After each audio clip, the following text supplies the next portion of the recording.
Story title: The Mystery Behind Adebisi's Sweet Porridge.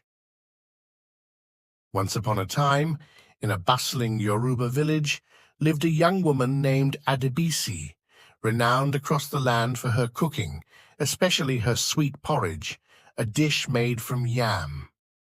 No one could make porridge as Adebisi did, and each day her home was filled with people eager for just a taste of her cooking.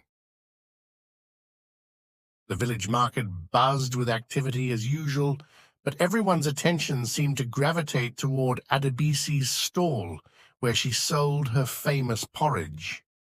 Women from neighboring villages, even the old and wise, would flock there, curious to know the secret behind her unmatched flavor. Despite their best efforts to replicate it, no one's porridge had ever come close to Adebisi's. One day, a young man named Uzo, a local farmer with a keen sense of curiosity, decided he would be the one to uncover Adebisi's secret. He had tasted many types of porridge, but none enchanted him the way hers did. Driven by both admiration and intrigue, he made a vow to discover what made Adebisi's porridge so sweet. As Uzo watched her from afar, he noticed Adebisi's careful preparation. She selected only the finest yams, patiently stirring the pot until her amala reached a perfect consistency. But there had to be more to it than her method, he thought. Determined to unveil the secret, Uzo visited Adebisi's stall daily. He struck up conversations, each time edging closer to his real question. But Adebisi, always polite and kind, only laughed when he hinted at her secret recipe. One evening, Uzo gathered a few of his friends and proposed his plan to follow Adebisi home and observe her cooking. Though his friends hesitated, curiosity got the best of them, and they agreed. As night fell, they waited until Adebisi closed her stall. The friends followed her discreetly as she made her way to her hut on the edge of the village.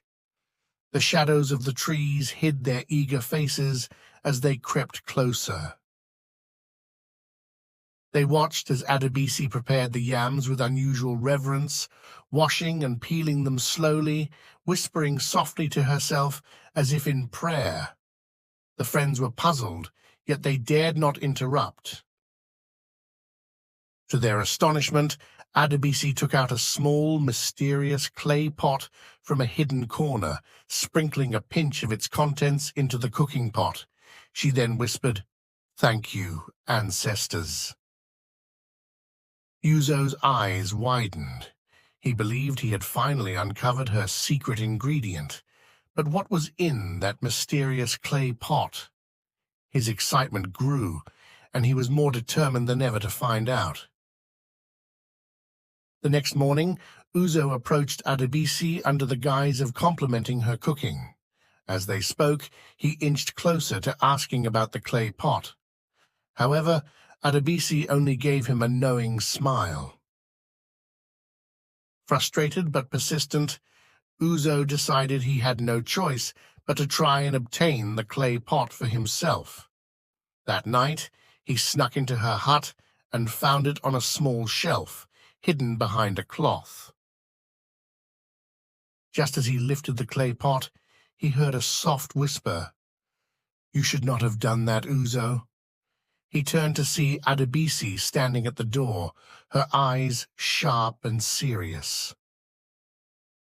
Adebisi calmly explained that the clay pot wasn't for seasoning, but was a sacred family heirloom passed down by her ancestors to bless her food. "The secret is not in the pot, but in the blessings and respect I show for my family's traditions," she said. Uzo realized his error, understanding that Adebisi's porridge was special not because of any ingredient, but because of her gratitude and reverence for her heritage. Feeling ashamed, the next day he apologized for his curiosity and disrespect. The next day, Adebisi shared her story with the villagers, teaching them the importance of honoring one's roots and ancestors. Her porridge was special because it carried her love, respect.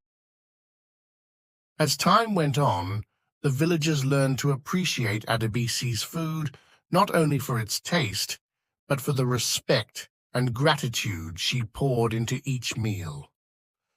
Her porridge became a symbol of the village's heritage and the love they shared for one another.